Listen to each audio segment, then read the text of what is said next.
Hey everybody, welcome back to our Meaningful Monday live stream. My name is Joby Harlel, and I'm here to talk to you today about something that's meaningful to me, at least, and to my clients, and that is going to be assessments. So, leadership assessments, personality assessments, these things are all really cool and really fatty in a lot of ways in terms of people enjoy, checking them out and having fun with them.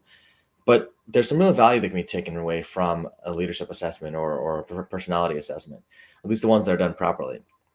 Now, when you think of those kind of things, the most common one that comes to mind tends to be the MBTI, and that's the one where you'll see on all these different folks posting about ENTJ, INTP, INFP, whatever your four letters might be.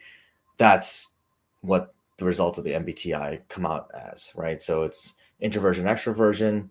It is intuition and forget sensing. I keep forgetting the scales, but either way, um, they're basically personality traits, essentially, right? That define you.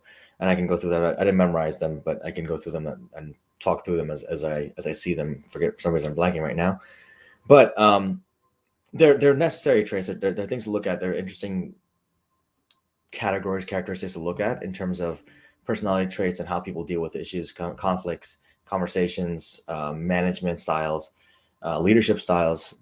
It's pretty good insights. I think the mistake a lot of people make is making those insights that you get from assessments, whether even 360 assessments, and making those things feel like they're gospel, right? Looking at them and saying, this is the definition of me. This is what I am. I am a ENTJ. I am an INFP. As opposed to saying this is information, or it's just I tend towards these kind of things. I have a strong tendency towards extroversion, or maybe I have a low tendency towards that thing. And the other thing about that is that people don't generally look at these things as closely as they could. So, for example, you take one of these online quizzes that give you your quick version of the MBTI, because people don't often want to pay for that unless they're the company's paying for it, unless they're paying for it while working with a coach and can get that debrief that helps them analyze the information effectively. But when you do these free online assessments, then there are obviously going to be limitations to that. And they give you your score in terms of those four letters. They don't necessarily give you the details of your score. How close to the middle are you? Are you really strong on one side, or are you really strong on the other side, or kind of where are you at? The value add of those kind of actual debriefs, those actual reports that you get, is that you see the scale, you see the entire scale, and see how you fit on that scale, right? Because sometimes you might be right in the middle and kind of like just a little bit leaning one way, but it looks like a Boolean. It looks like you're 100% that way. You're absolutely an extrovert, right? And if you look at those free online surveys, you're only going to see that one letter. You're not going to see where you fit on the scale. And then there's also subscales within each one of those different scales that tell you how you break down, how your personality traits actually measure up to become that one letter that you get defined by ultimately. And so the danger of that is that you put yourself into a box, or you put other people into a box. And that's why a lot of times that people will say don't hire people based on just their MBTI scores or based on any assessment for that matter.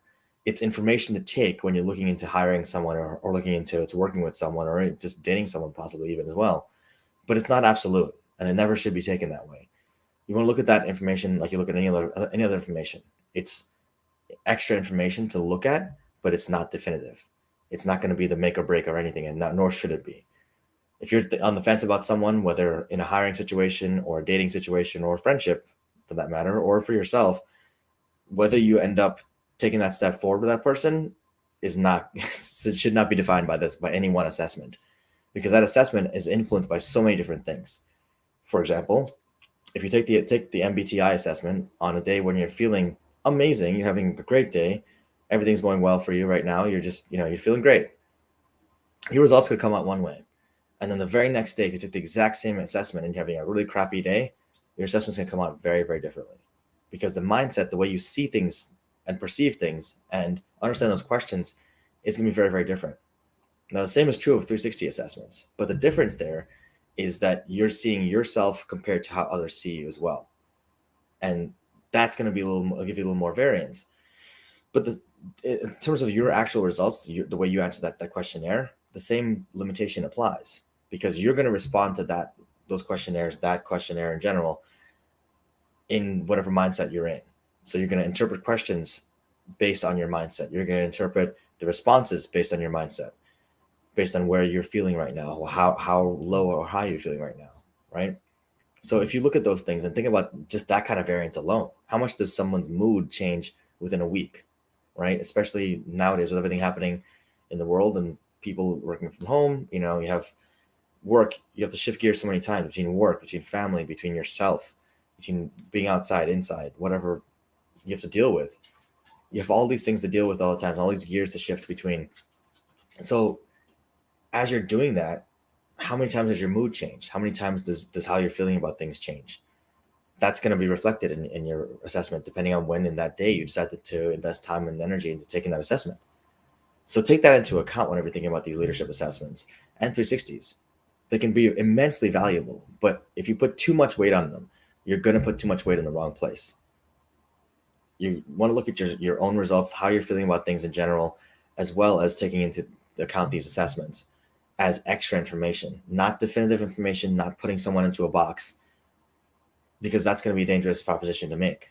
You could put a potential amazing employee into a box based on their results, or based on their perceived results. Because again, if all you're looking at those four letters, that's a big limitation in terms of what you understand about that person. They're not required to share the entire report with you, nor should they. They can if they want to, it's their prerogative, but you're not going to see the sub values of every single thing that goes into that report. You're not going to see all the different dimensions of that person's personality within each one of those letters that come up. That person could be right on the line of E and I and end up just leaning a little bit to the E. They could be right on the line of J or P, or they just happen to be really strong on one side or another. You don't know. You just know that they have, based on that report, you have a tendency that way. And so if you hire someone or fire someone, or first of all, I think it's actually illegal to fire someone based on that alone. But if you hire someone and that's your definitive thing to look at, you're missing a lot of the picture, because ultimately you're going to be able to make informed decisions on how to deal with that person, but not whether they would be productive as an employee.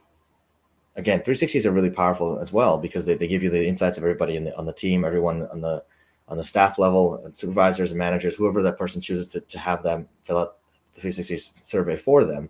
You'll get those insights from them. That person will be able to look at those results and say, is this what I want to be perceiving? Is this how I want to be perceived by everybody around me? Am I doing my work to be able to see myself the way everyone else sees me? And so it's really powerful in terms of like creating that awareness with someone. Is like, okay, I'm doing all this work. Are people noticing? Am I conveying effectively my ability to do the things that I want to do? And that's really what makes a difference. Josh, thanks for tuning in again, man. I appreciate it. So he also says, my favorite was a peer comments from the 360 because I know how ratings can shift wildly. Absolutely, man. Absolutely. And they're extremely valuable, right? And you can see the difference in most of the good 360s out there. You can see the difference between the different groups of people that you ask to fill out the form, or the questionnaire. So you can see sometimes that there's a variance between how your manager sees you versus how your peers see you, how your direct reports see you versus how others in the organization see you. And those can be really, really valuable as well, because you're looking at things and saying, okay, if my manager sees me really well, it's like, okay, I'm doing a great job, and my manager knows I'm doing a great job, and we're both aligned in how we see my work, that's great. But then now if you're looking to your direct reports, if your direct reports have a different picture, then you got to look into your interactions with your direct reports. Where are you missing those kinds of interactions with them? Where are you missing the opportunities to convey the value that you're giving to them? And how can you tailor your message effectively? Because if your manager is seeing one thing and your direct report is seeing another, you're still the same person, but you're doing something differently with your direct reports than you are with your manager. And some people may think that, yes, that's your natural thing, and it is. But is it natural, and is it helping you? Is it serving you? Because it may not be. And ultimately, you do want your people to see you as effectively as you see yourself, as long as you're functional.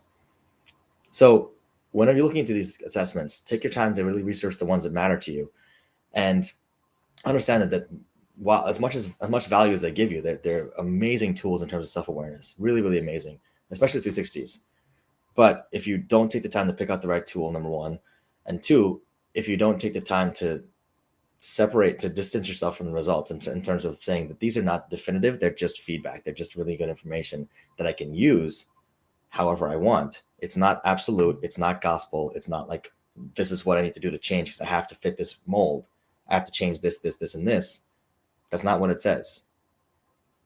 It's just feedback. And you can use it like any other feedback, anything else you get from the world, any market insights, anything like that. It's the same as the 360 feedback.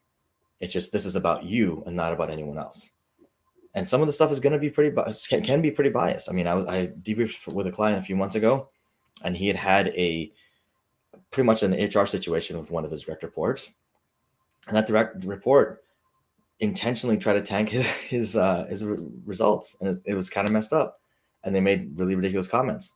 Now, I think the direct report thought that was going to go somewhere other than to him, but he and I had a conversation about it, and we discussed the entire situation, and literally everybody else on that 360 rated him pretty well, and that one direct report rated him really, really lowly, and that came across in everything, in every one of the results that came up. And so when you're looking at that, you got to understand that there's sometimes those kind of results can happen. And if you don't know the whole picture, if you don't see the whole gamut and understand what it is, that it's not definitive, you will make mistakes with people, and you're going to put people into boxes that they don't fit in necessarily. So it's not enough that someone is classified as an introvert or an extrovert.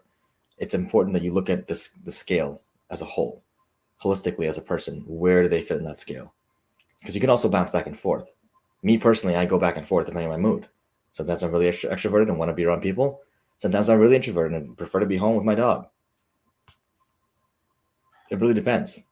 So take the time to look at that, whether it's with other people or with yourself. Assessments can be really powerful tools, but make sure you use them effectively, and don't look at them with too keen of an eye in terms of like, this is exactly what I am. They don't define anything.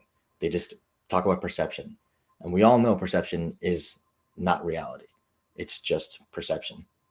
So that's my feedback for today. Well, Meaningful Monday. I hope that helped some of you. Anyone considering assessments, happy to discuss those further with you guys if you'd like, and I can dive into specific ones that I'm certified in, or that I know of, that I've used in the past, that I know other coaches are certified in. But yeah, happy to talk more about that stuff if that's interesting to you. But let me know what your thoughts are.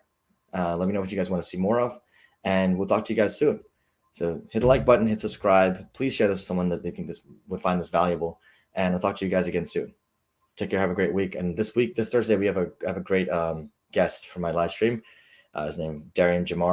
Darian Jamar, good friend of mine. Really cool guy, chiropractor and Reiki healer. So you'll hear more from him and find out more about what he does. Thanks again, guys. Take care and stay safe. And Josh, thanks again, man, for tuning in. Appreciate it. Take care.